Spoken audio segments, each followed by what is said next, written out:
What's up, guys? It's Wednesday. You know what that means. It's time for What's Your Problem Wednesday. We get to do this every Wednesday, and I'm having a lot of fun doing it. I think you guys are liking it and sharing our content, and I really appreciate it, so let's keep it going. My name's Tony Durhammer. I'm the owner of Hammer Tech Racecars, and I wanted to get you guys some more info and help you guys out, help you with all the issues that you're having out there, and try to get you guys to be successful and have more success in your career. So if this video gives you a new perspective, makes you think about different ways of doing stuff, get this information out there for everybody. That's what we're trying to do. Share it, give us a like, give us a comment, tell us how we're doing. Just get this information out for everybody. That's what we're trying to do here. That's our whole goal, is to get you guys all the information you need to be successful and have the fun and all the good things that come with racing. So that's what we're all about, because if you're not having fun, you're not going to want to do it, and that hurts the whole industry. So that's our goal, is to get you guys out there. We're having 100 cars in every category, so everybody can have more fun and do what they love and have fun doing it and be safe about it. So like I said, if it helps you, help us. Give us a share, tell your friends, whatever it takes. That's our whole goal here with these videos, is to get you guys the information to help you have fun and do what you love. So today's episode, we're going to talk about three things. Number one is safety gear and your licensing. So what kind of gear you need, when you need it, what license you need, if you need a professional license, things like that. Number two is going to be, can you do it yourself, or do you need to take it to a professional? There's things that people love to do themselves, and there's things that they get in that sketchy territory of, am I comfortable doing this? So we're going to talk about that. And number three, we're going to talk about organization. So we're going to jump right in with safety gear and license info. Now, we talked about the chassis side of things in a previous video, so we're going to talk about more of the gear that you need personally, or products that you can put on your car to keep you safe. When do you need it? So basically, when you get in the 1399 quarter mile or 859 eighth mile range is when you start, you need a helmet, you need a jacket if you run nitrous, or you have a turbo or supercharger, things like that. These are the things that when you go to an NHRA track, they're going to want you to have. So you need to think about that now. If you get to where you're running 1099 in the quarter or quicker, or 699 in the eighth mile, you're going to want to have things like a locking dipstick. You're going to want to have a SFI balancer. You're going to want to have a window net if you're going 135 mile an hour. So these are the things you need to think about in your end goal of, where's my ET going to land when I get this thing done? What parts do I need to get ordered to where when I go to the track, I'm not dealing with the officials saying, you can't run because you don't have this stuff. Now, when you get to the 999 or quicker, or if you're running eighth mile stuff, 699, you need to step it up a little bit. You need to start thinking about, okay, I need to have a chassis cert. I need to look at getting a license. I need to get a kill switch. Things like that. If you're going 150 mile an hour, you need a parachute. So these are the things that you need to think about and really get a plan set in motion to where, hey, if I want to be at this level, I need to have this stuff done now. Now, your license stuff, it breaks down into a bunch of different levels. So you could go from your level one is like your top fuel, your funny car, your pro stock, your those level of guys where anything that quick, you're probably not going to be asking me for help. But if you do, I can help you. I've been at that level for years. So you're more than likely going to be in the lower levels. So let's start with the levels 4 and 6 are pretty much the common starting level.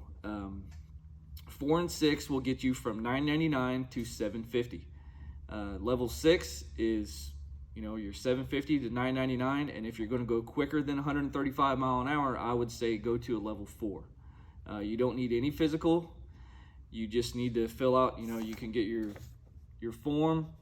You can print this off from nhraracer.com.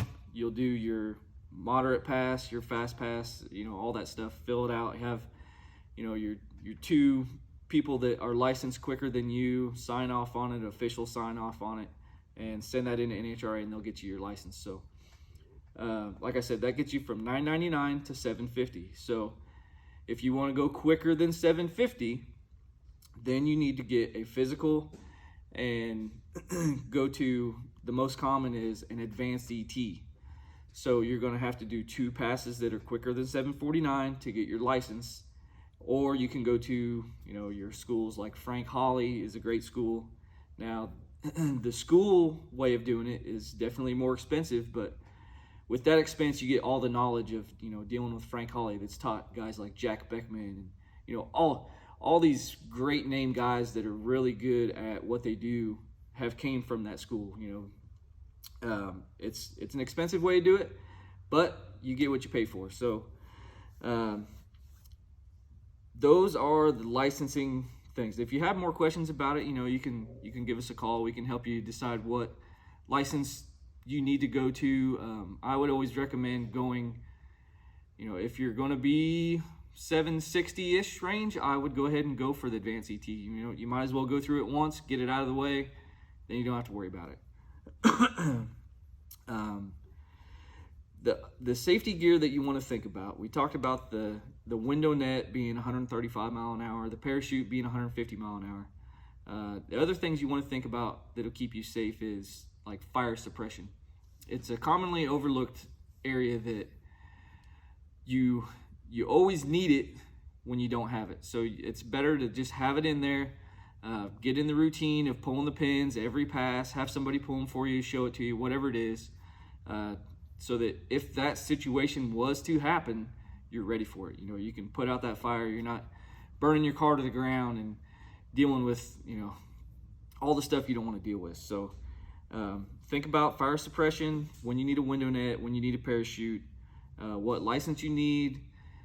Plan out, if you're going to go to the track and you're going to go through the licensing application and you want to have your 2 people that have a license.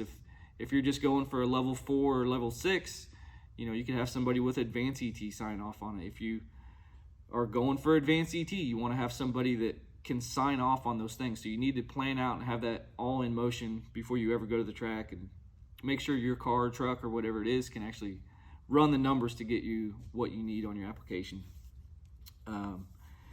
That's pretty much it in a nutshell for safety gear and license info. So we're going to go to number 2. Can I do it myself, or do I need to take it to a professional? This is it's kind of a touchy category for a lot of people. I know a lot of people love to do this stuff themselves, and I commend them for it. It's great. It's very satisfying to have, all that effort put into your car or truck or whatever it is, and the confidence knowing that, hey, I did that myself. But there's some things you need to ask yourself. So, are you comfortable doing it? Are you comfortable welding on your car? Are you comfortable plumbing your car, wiring your car, things like that? Am I capable of doing it? Do you have all the equipment you need to do it? Do you have all the, if you're doing wiring, do you have all the right connectors that you want to use? Do you have the right wire you want to use? Do you know exactly how your car is going to be put together? Every system that needs wired, how many amps it is, how I'm going to control it, what options are going to be controlling it, things like that, that can help you when you get to that point say, man, I really should have took it to a professional, because they do this stuff every day for years and years and years. They know exactly what I need. I'm going to tell them what I'm going to do, and they can help me. Like the equipment can go down to, if you're doing tin work and stuff, you can spend, upwards of $10,000 on, shears and brakes and, all this sheet metal tools. Do you want to spend that 10 grand and have the equipment, or do you want to take it somewhere and spend maybe half that and have it done by a professional? So those are the things you need to outweigh of do it yourself or take it to a professional. And one of the biggest things that I find is, do you have the time to do it? Now, places like us, that's what we do from 8 to 5. So we're dedicated from 8 to 5 to working on whatever project we're on and getting that customer ahead of the game. Now, if you have an 8 to 5 job like 95% of you guys do, that breaks down your time of, okay, I got to do it after work, on the weekends. So it may take you a few weeks, a few months to do something that we can do in a week or a month. So those are the things you need to weigh out. Do I have the time to do it? Do I have the capabilities to do it? Do I have the equipment to do it?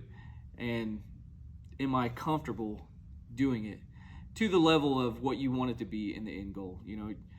You can, a lot of guys can bend sheet metal, they can weld, but is it going to be at the level of taking it to a professional? That's what you got to think about.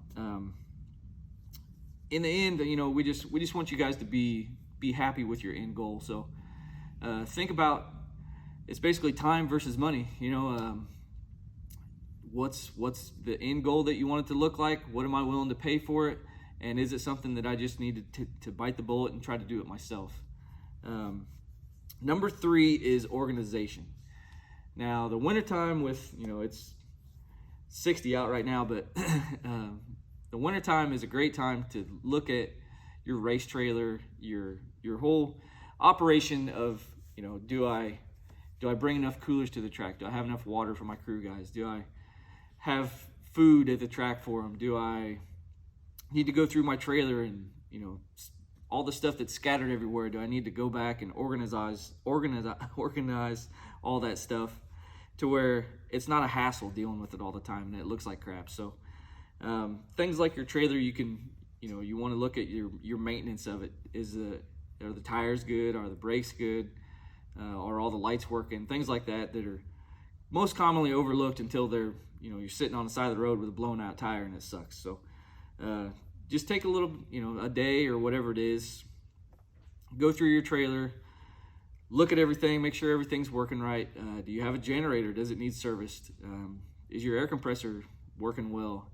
Things like that when you get to the track, you're not worrying about, hey man, I really wish I should have changed the oil, should have changed the fuel pump, whatever it is. Go ahead and look at that stuff now while you got all this downtime in the winter. Now, the organization side of it, I come from the background of being Top Fuel, where we have these liftgate semi-trailers, and every hardware is broken down into the washers and the nuts and the bolts and links, and there's cabinets and cabinets of spare parts with parts in foam so they're not rattling around in the trailer, and the toolbox has all your wrenches are in foam so they're not bouncing around. You don't have to be at that level, but I'm sure there are things that you can think about right now that are bugging you about, man, I get to the track and my toolbox has stuff scattered everywhere. It's always a pain to find that 7/16 or 10 millimeter or whatever it is. So just take a little bit of time and put your spare parts in tubs or organize bins or whatever it is. Label it, get it in a secure spot where it's going to be tied down right. It's not bouncing around in your trailer. It could hurt your car, scratch up the paint, whatever it is. Think about that stuff now. What do you always forget? So how many times have you been at the track and you think, man, I left my whatever it is, I left my ball end Allen wrenches at home at the shop? So think about those things, write them down, and maybe get a dedicated toolbox for just your trailer. If you got an enclosed trailer, it's great. You could mount it in the trailer, be ready for all that. These are the things that you need to think about to where you're organized, and when you get to the track, it's a lot easier on you. You don't have the stress of digging through boxes and stuff. So like I said, if this video helps you, gives you a new perspective on things you can change, help us get the word out. Tell your buddies, tell your friends, and like always, guys, I appreciate the support, and thanks for watching.